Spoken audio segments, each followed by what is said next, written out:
আসসালামু আলাইকুম, শুভরাত্রি, শুভক্ষণ, শুভ লগ্ন। আর সেই ধারাবাহিকতায় সকলকে জানাই লাল ভালোবাসা। তো এই মুহূর্তে আমাদের সাথে আছে আমাদের ইথুন ভাই।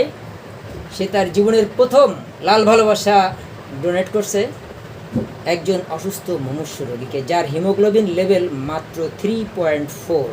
এর আগেও আমরা একটা লাইভ করেছিলাম যে ছেলেটাকে নিয়ে, ওর নাম নাইম। তো সেই হিসেবে আসলে আমাদের ইথুন ভাই একজন মানবিক মানুষ, মানবতার খাতিরে মানবিক হয়ে মানবতার হাত বাড়িয়ে দিয়েছে এই অসুস্থ অসহায় মনুষ্য মানুষটার জন্য। আসুন করি রক্তদান, হাসুক রোগী বাঁচুক প্রাণ, এটাই ছিল আমাদের স্লোগান। আর আমরা কথা দিয়েছিলাম প্রয়োজনে পাশে আছি সব সময়।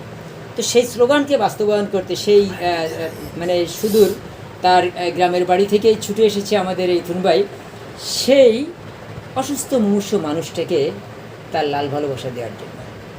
ভিডিওটা কোনো মডেল ফ্যাশন এই জন্য নয়, এই জন্যই ভিডিওটা করা যে সকল রক্তদাতা ভাই বোনেরা, সকল ম্যাচিউরড মানবিক ভাই বোনরা সকলে এগিয়ে আসুন রক্তদানে। আপনার দেয়া এক ব্যাগ রক্তেই হয়তো বেঁচে যেতে পারে একজন মনুষ্য মানুষের জীবন, বেঁচে থাকতে পারে আরও কিছুদিন সুস্থ সুন্দরভাবে এই পৃথিবীতে। আর আপনার আমার শরীরে যেই